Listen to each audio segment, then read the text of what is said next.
আসসালামু আলাইকুম প্রিয় শিক্ষার্থীরা, কেমন আছো সবাই? আই হোপ সবাই ভালো আছো। ইজি এডুয়ের নতুন আরেকটি ভিডিওতে সবাইকে স্বাগতম। আজকে ভিডিওটি তৈরি করছি ষষ্ঠ শ্রেণীর শিক্ষার্থীদের জন্য। তোমাদের যেই 2024 সালের বার্ষিক পরীক্ষায় যে নমুনা প্রশ্নপত্রটি দেওয়া হয়েছে, সেই নমুনা প্রশ্নপত্রের সমাধান নিয়ে আজকে হাজির হয়েছি। তো আজকে সমাধান পর্ব 2। আমি পর্ব 1-এ তোমাদের যে বাংলা বিষয়ে যে এমসিকিউ এবং এক কথায় উত্তর দেওয়া আছে সেগুলো এমসিকিউ নিয়ে আলোচনা করেছি। আর আজকে আমরা আলোচনা করব যে এক কথা উত্তর 16 থেকে 25 পর্যন্ত এবং সংক্ষিপ্ত প্রশ্ন। এইভাবে ধারাবাহিকভাবে তোমাদের এই সম্পূর্ণ প্রশ্নের সমাধান আমাদের চ্যানেলে আপলোড করা হবে। তোমরা চ্যানেলটিকে সাবস্ক্রাইব করে পাশে থাকবে। তো প্রিয় শিক্ষার্থীরা, তো আজকে আমরা তোমাদের সমাধান করে দিব যে এক কথা উত্তর দেওয়া 16 থেকে 25 পর্যন্ত সেগুলো। তো এখানে কি বলা হয়েছে আমরা প্রশ্নগুলো পড়ে নিই, তারপর এর সমাধানগুলো তোমাদের দেখিয়ে দিচ্ছি। তো 16 নম্বরে বলা আছে, বাঁচতে দাও কবিতাটি কবির কোন কবিতার বই থেকে নেওয়া হয়েছে। তারপর 17 নম্বর প্রশ্নে বলা হচ্ছে, বেগম রোকেয়ার প্রথম রচনার নাম কি। তারপর 18 নম্বর প্রশ্নে বলেছে, কোন লোকশিল্প আমাদের দেশের মেয়েদের সহজাত শিল্প গুণ। তারপর 19 নম্বর প্রশ্নে বলা হয়েছে, অত্যাচারী শব্দের সঠিক উচ্চারণ কোনটি। তারপর 19 নম্বর প্রশ্নে বলা হয়েছে, তিনি অনেক বড় মনের মানুষ। এ বাক্যে বড় শব্দটি কোন অর্থ প্রকাশ করেছে। তারপর 21 নম্বর প্রশ্নে বলেছে, সাবাস বাংলাদেশ। এ বাক্যে সাবাস শব্দটি কোন শ্রেণীর। তারপর 22 নম্বর প্রশ্নে বলেছে, রোদে জলে টিকে রং পাকা কই তাহারে। এ চরণে পাকা শব্দটি কোন অর্থ প্রকাশ করেছে। তারপর 23 নম্বর প্রশ্নে, ভোজন শব্দটি কোন শ্রেণীর। তারপর 24 নম্বর প্রশ্নে বলেছে, ঘনিষ্ঠ সম্পর্ক আছে এমন দুটি বাক্যের মাঝখানে কোন জ্যোতিচিহ্ন বসে। এবং সর্বশেষ 25 নম্বর প্রশ্নে বলেছে, জীবনগাথা শব্দের অর্থ কি। তো প্রিয় শিক্ষার্থীরা, এই ছিল তোমাদের এক কথার যে প্রশ্ন 16 থেকে 25 পর্যন্ত এগুলো। তো এখন আমি তোমাদের এই যে এক কথা 16 থেকে 25 পর্যন্ত এগুলো সমাধান দেখিয়ে দিচ্ছি। তো প্রিয় শিক্ষার্থীরা, 16 নম্বর প্রশ্নটি ছিল, বাঁচতে দাও কবিতাটি কবির কোন কবিতার বই থেকে নেওয়া হয়েছে। তো এর উত্তর হবে রংধনুর শাঁখো। তারপর 17 নম্বর প্রশ্ন, বেগম রোকেয়ার প্রথম রচনার নাম কি। তো এর উত্তর হবে পিপাসা। তো বেগম রোকেয়া প্রথম রচনার নাম হচ্ছে পিপাসা। তারপর 18 নম্বর প্রশ্নে বলেছে, কোন লোকশিল্প আমাদের দেশের মেয়েদের সহজাত শিল্পগুণ। তো এর উত্তর হবে কাপড়ের পুতুল তৈরি করা। তারপর প্রিয় শিক্ষার্থীরা, 19 নম্বর প্রশ্নে বলেছে, অত্যাচারী শব্দের সঠিক উচ্চারণ লিখো। অর্থাৎ এই যে সঠিক উচ্চারণ, এই সঠিক উচ্চারণ হবে এই ও এরপর সন্তক দিবে, তারপর এই যে তর নিচে হস চিহ্ন, তারপর তয়কারে তা চয়ারে রসিকারে অত্যাচারী। অর্থাৎ আমরা জানি যে এই যে হস চিহ্ন আমরা এটা উচ্চারণ করবো যে অত্যাচারী। আমরা জানি যে এই যে জফলা অর্থাৎ ফলা যদি শব্দের মাঝে অথবা শেষে থাকে, তাহলে আমরা জানি যে শব্দের মাঝে অথবা শেষে থাকলে যে বর্ণের সাথে থাকবে সেই বর্ণ দুইবার উচ্চারণ করতে হবে। অর্থাৎ যেহেতু এখানে এই জফলাটি তো এর সাথে আছে, তাহলে আমরা এই তোকে দুইবার উচ্চারণ করব। তাহলে এই দেখো তোমরা এখানে তো দুইবার লেখা হয়েছে। একবার আমরা দেখব যে অত, অর্থাৎ এখানে এই যে হস চিহ্ন আমরা দিব, কারণ এখানে অত অত হয়েছে, তাহলে আমরা এখানে হস চিহ্ন দেব। তারপর অত তা এখানে দুইবার উচ্চারণ হয়েছে, তোমরা উচ্চারণ করবে। উচ্চারণ করলে তোমরা বুঝতে পারবে যে এখানে তো দুইবার উচ্চারণ করা হয়েছে। তাহলে আমরা এভাবে লিখবো যে অত্যাচারী, অত্যাচারী। এইভাবে আমরা এই অত্যাচারী সঠিক উচ্চারণটি লিখব। তারপর 20 নম্বর প্রশ্ন, যে তিনি অনেক বড় মনের মানুষ। এ বাক্যে বড় শব্দটি কোন অর্থ প্রকাশ পেয়েছে। অর্থাৎ এই যে বড়, এই বড়র এখানে বড় মনের মানুষ বলতে এখানে যে বড় শব্দটি, এই শব্দটি বলতে বোঝানো হয়েছে উদার, অর্থাৎ এখানে বড় বলতে উদার বোঝানো হয়েছে। তারপর 21 নম্বর প্রশ্ন, 21 নম্বর প্রশ্নে বলা আছে সাবাস বাংলাদেশ, এ বাক্যে সাবাস শব্দটি কোন শ্রেণীর? অর্থাৎ আমরা জানি যে এই যে সাবাস, সাবাস, তারপর উফ বা আ, তারপরে হচ্ছে আমরা এই যে যে সকল শব্দ আছে সাবাস, তারপরে উফ, আ, সি, সি, এগুলো হচ্ছে আমাদের আবেগসূচক বাক্য। তো এর উত্তর হবে এই যে সাবাস শব্দটি, এই শব্দটি হবে আবেগসূচক বাক্য। তারপর 22 নম্বর প্রশ্নে বলেছে রুদে জলের টিকে রং পাকা কই তাহারে, এই চরণে পাকা শব্দটি কোন অর্থ প্রকাশ করেছে? অর্থাৎ এই যে পাকা, এই পাকা শব্দটি এখানে স্থায়ী অর্থে প্রকাশ করেছে। তারপর 23 নম্বর প্রশ্ন, বুজন শব্দটি কোন শ্রেণীর? বুজন, বুজন শব্দটি একটি হচ্ছে বিশেষ্য, যার ইংলিশ হচ্ছে নাউন। অর্থাৎ আমরা জানি নাউন অর্থ বিশেষ্য, অর্থ ওই যে বুজন এটি একটি বিশেষ্য বোঝানো হয়েছে। তো এই যে শব্দের শ্রেণী, এই শব্দের শ্রেণীগুলো খুবই গুরুত্বপূর্ণ। তো তার আমি ভিডিওর শেষে তোমাদের কোন কোন গুরুত্বপূর্ণ সেগুলো আমি দেখিয়ে দিব। তো শিক্ষার্থীরা এই যে শব্দের শ্রেণী বা এই উচ্চারণ এগুলো তোমরা ভালো করে পড়বে, এখান থেকে তোমাদের প্রশ্ন 99% আসবে। তারপর 24 নম্বর প্রশ্নে বলা আছে ঘনিষ্ঠ সম্পর্ক আছে এমন দুটি বাক্যের মাঝখানে কোন যদি চিহ্ন বসে? এর উত্তর হবে সেমিকোলন। তারপর 25 নম্বর প্রশ্ন, জীবনগাথা শব্দের অর্থ কী? জীবনগাথা শব্দের অর্থ জীবনের গল্প।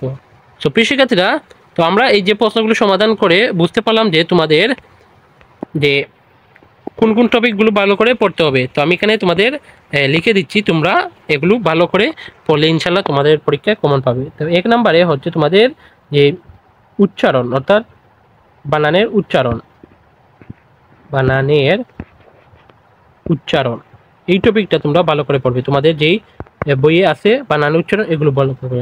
তারপর 2 নম্বরে হচ্ছে শব্দের অর্থ, শব্দের অর্থ, প্রতিটি শব্দের অর্থ তোমরা ভালো করে পড়তে হবে। তারপর 3 নম্বরে পড়বে তোমরা যে শব্দের শ্রেণী বিভাগ আছে, শব্দের শ্রেণী বিভাগ, অর্থাৎ যে বিশেষ্য, বিশেষণ, সর্বনাম, ক্রিয়া, এগুলো ভালো করে পড়তে হবে, এগুলো থেকে তোমাদের প্রশ্ন আসবে। তো এই যে 3টি টপিক, এই 3টি টপিক ভালো করে পড়তে হবে, এখান থেকে যে কোনো একটি প্রশ্ন তোমাদের প্রশ্নে দেওয়া থাকবে।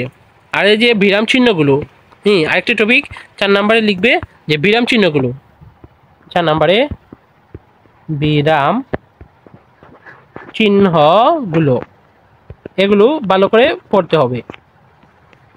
এই যে 4টি টপিক দিয়েছি, এখান থেকে ইনশাল্লাহ তোমাদের পরীক্ষা যে কোনো একটি কমন আসবে। তো এগুলো ভালো করে পড়তে হবে। এবং এর মতোই আমরা এই যে নমুনা প্রশ্ন, এই নমুনা প্রশ্নের মতো আমাদের চ্যানেলে সাজেশনমূলক ভিডিও আপলোড করা হবে, তোমরা সেগুলো দেখার জন্য চ্যানেলটিকে অবশ্যই সাবস্ক্রাইব করতে ভুলবে না।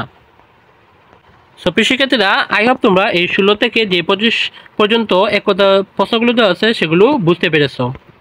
তারপর আমরা রচনামূলক প্রশ্ন, যে সংক্ষিপ্ত প্রশ্নের উত্তর দেওয়া আছে, সংক্ষিপ্ত প্রশ্ন, সেই সংক্ষিপ্ত প্রশ্নগুলো এখন দেখব এবং তার সমাধান করে নিব। আর এই সংক্ষিপ্ত প্রশ্ন তোমাদের থাকবে 10টি থেকে 10টির উত্তর করতে হবে এবং প্রতিটি প্রশ্নের জন্য 2 মার্ক করে থাকবে। তো আমরা আগে প্রশ্নগুলো পড়ে নেই, তারপরে সমাধানগুলো তোমাদের দেখিয়ে দেব। তো 1 নম্বরে যে প্রশ্নটি ছিল লোকশিল্প সংরক্ষণ ও সম্প্রসারণের দায়িত্ব আমাদের সকলের, কেন? তারপর 2 নম্বর প্রশ্নে বলেছে বলবো মাকে বই কি গো মা, বাণিজ্যতেই যাই বলতে কবি কি বুঝিয়েছেন? 3 নম্বর প্রশ্ন হলো কবি সবাইকে আজ বাঁচতে দিতে বলেছেন কেন? তারপর 4 নম্বর প্রশ্নে বলেছে বর্ষা মৌসুম নকশিকাঁথা সেলাইয়ের উপযুক্ত সময় কেন? তারপর 5 নম্বর প্রশ্নে বলেছে মৌরি ফুলের গন্ধ শুকে কাম্য তবরত বলতে কবি কি বুঝিয়েছেন? 6 নম্বর প্রশ্নে বলেছে ময়ূরপঙ্খী বজরা আমার লাল বাউটা তুলে বলতে কবি কি বুঝেছেন। অর্থাৎ এখানে তোমরা যদি লক্ষ্য করো যে কবিতার লাইন বাই লাইন যে তোমরা ভালো করে পড়বে যে কবিতার এই লাইন তুলে দিয়ে বলবে এই লাইন দিয়ে কবি কি বুঝিয়েছেন। তো এগুলো তোমরা দেখতেই পাচ্ছ যে এখানে খুবই গুরুত্বপূর্ণ এই প্রশ্নগুলো তোমরা ভালো করে পড়বে। তারপর এই যে 7 নম্বর প্রশ্ন যে খাদি কাপড়ের বিশেষত্ব কি। তারপর 8 নম্বর প্রশ্ন বলেছে সারাদিন তোমায় লয়ে করব আমি খেলা। অর্থাৎ এটি একটি কবিতার লাইন, এই কবিতার লাইনটি তুলে দিয়ে যে বলতে কবি কি বুঝিয়েছেন। তো এইরকম প্রশ্ন তোমাদের ইনশাল্লাহ 100% একটি না একটি তোমাদের পরীক্ষায় থাকবে এইরকম প্রশ্ন।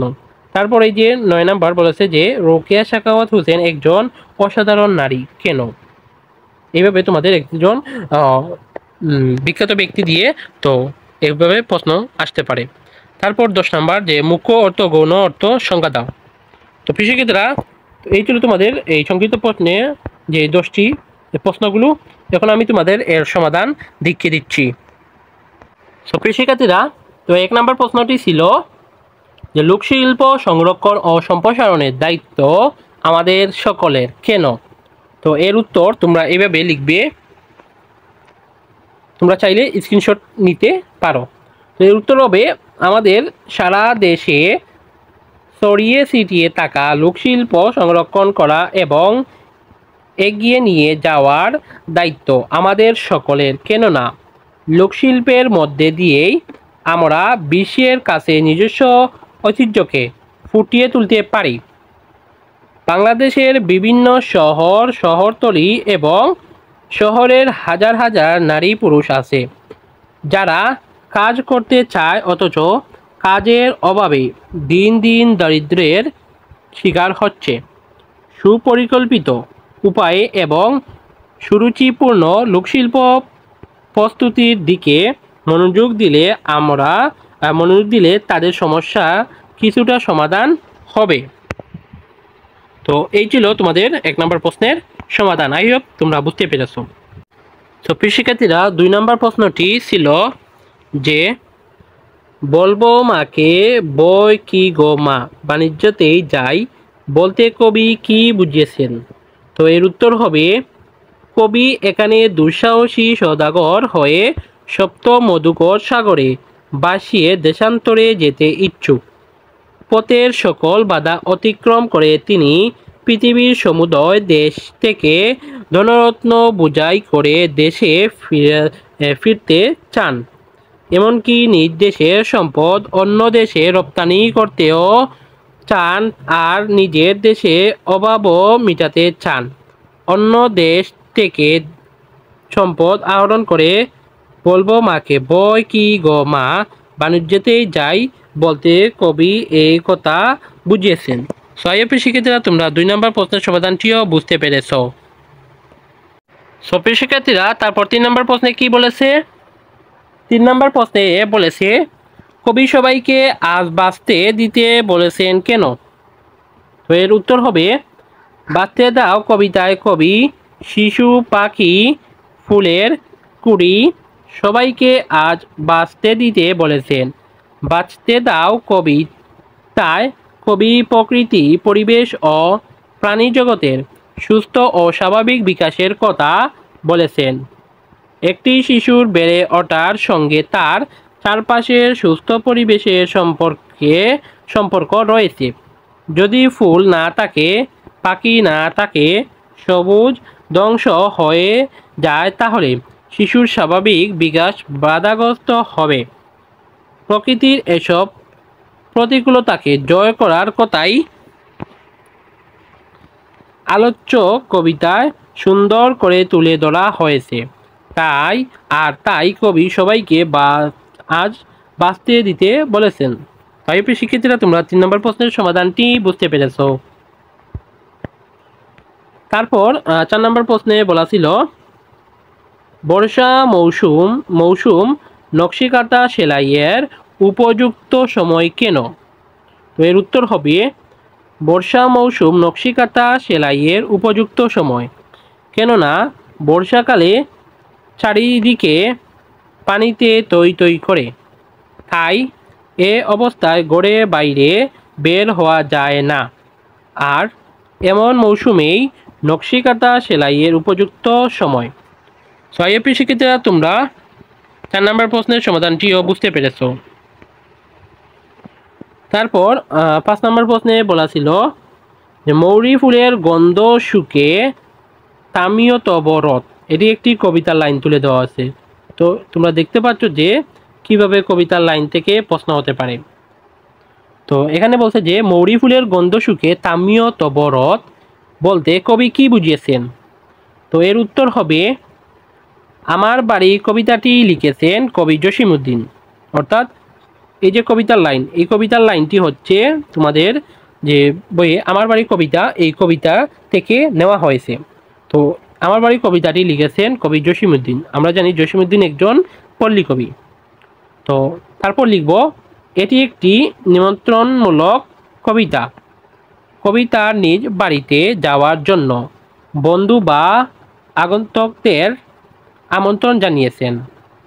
তার বাড়িতে কিভাবে যাওয়া যাবে, যাওয়ার পথটা কেমন সেই সম্পর্কেও বর্ণনা দিয়েছেন। তিনি কি খাওয়াবেন, কিসে বসতে দেবেন সে কথাও বলেছেন। কবির বাড়ি যাওয়ার পথে মৌরি ফুলের গন্ধ পাওয়া যায়, সেখানে ভ্রমণকেও আমন্ত্রণ জানানো হয়েছে। তো প্রিয় শিক্ষার্থীরা, এই ছিল তোমাদের এই 5 নম্বর প্রশ্নের সমাধান। তো তোমাদের বাংলা বিষয়ের উপর আমার একটি এই যে কবিতা তারপর গদ্য একটি প্লেলিস্ট তৈরি করা আছে, ভিডিও আমি দিয়েছি, তোমরা চাইলে দেখতে পারো, আমি ডেসক্রিপশন বক্সে দিয়ে দিব। প্রতিটি কবিতা ভালো করে বুঝিয়ে দেওয়া আছে এবং তার সমাধানগুলো দেওয়া হয়েছে। আমি এগুলোর লিঙ্ক তোমাদের ডেসক্রিপশন বক্সে দিয়ে রাখবো, তোমরা সেখান থেকে সেগুলো দেখে আসতে পারো। তো তারপর 6 নম্বর প্রশ্ন। 6 নম্বর প্রশ্নে বলেছে ময়ূর, এটি হবে ময়ূর, সরি এখানে সময় দিয়েছে, এটি হবে ময়ূরপঙ্খী বা বজরা আমার লাল বারোটা তুলে বলতে কবি কি বুঝিয়েছেন। তো এর উত্তর হবে সামনের দিকে ময়ূরের আকৃতিযুক্ত বড় নৌকা হচ্ছে ময়ূরপঙ্খী বজরা। লাল বারোটা শব্দের অর্থ হচ্ছে লাল রঙের পাল। সওদাগর তার ময়ূরপঙ্খী নৌকায় লাল রঙের পাল ওড়াবে। ময়ূরপঙ্খী নৌকাটি মরাল বা রাজহাঁসের মতো দুলতে দুলতে চলবে। ময়ূরপঙ্খী বজরা আমার লাল বারোটা তুলে বলতে কবি একথাই বুঝিয়েছেন। সো প্রিয় শিক্ষার্থীরা, আই হোপ তোমরা 6 নম্বর প্রশ্নের সমাধানটিও বুঝতে পেরেছ। তারপর 7 নম্বর প্রশ্নে কি বলা আছে যে খাদি কাপড়ের বিশেষত্ব কি।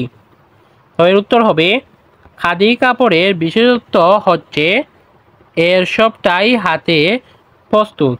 তুলা থেকে হাতে সুতা কাটা হয়। গ্রামবাসীরা অবসর সময়ে সুতা কাটে, এদের বলা হয় কাটুনি। গ্রামে বাড়ির আশেপাশে তুলার গাছ লাগানোর রীতি আছে। সেই গাছের তুলা দিয়ে সুতা কাটা ও হস্তচালিত তাতে এসব সুতা যে কাপড় প্রস্তুত করা হয় সেই কাপড়ই প্রকৃত খাদি বা খদ্দর। কুমিল্লা, নোয়াখালী ও চট্টগ্রামে প্রস্তুত খাদি বা খদ্দরের সমাদর শুধু গ্রাম্য জীবনেই নয়, শহরের আধুনিক সমাজেও যথেষ্ট রয়েছে। তো প্রিয় শিক্ষার্থীরা, আই হোপ তোমরা 7 নম্বর প্রশ্নের সমাধানটি বুঝতে পেরেছ। তো এইভাবে তোমাদের প্রতিটি বিষয়ের উপর আমার চ্যানেলে ভিডিও আপলোড করা হয়েছে, তোমরা দেখে নিবে। আমি ডেসক্রিপশন বক্সে সেগুলো লিঙ্ক দিয়ে দিব, তোমরা সেই প্লেলিস্টে ঢুকলেই সকল নমুনা প্রশ্নের সমাধান পেয়ে যাবে।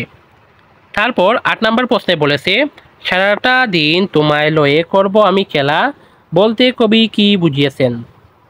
তো এর উত্তর হবে সারাটা দিন তোমায় লয়ে করব আমি খেলা বলতে কবি বুঝিয়েছেন যে তিনি তার বন্ধুকে নিয়ে সারাদিন খেলা করে কাটিয়ে দেবেন। কবি তার বন্ধুকে সারা রাত গাছের শাখা দুলিয়ে বাতাস করবেন। কবির বন্ধু গাই দোহনের শব্দ শুনে সকালবেলা ঘুম থেকে জাগবে বলেও কবির প্রত্যাশা। সো প্রিয় শিক্ষার্থীরা, এই ছিল তোমাদের 8 নম্বর প্রশ্নের সমাধান। তারপর 9 নম্বর প্রশ্নে বলা আছে রোকেয়া সাখাওয়াত হোসেন একজন অসাধারণ নারী কেন। তো এর উত্তর হবে রোকেয়া সাখাওয়াত হোসেন নানা বাধা এড়িয়ে আপন সাধনায় বাংলা ভাষা সাহিত্য সৃষ্টি করেছেন। আর তাই বেগম রোকেয়া সাখাওয়াত হোসেন একজন অসাধারণ নারী। রোকেয়া এই উপমহাদেশের একজন দূরদৃষ্টি সম্পন্ন মানুষ। নারী শিক্ষার অগ্রদূত হিসেবে সমগ্র বাঙালি সমাজে তিনি শ্রদ্ধেয়।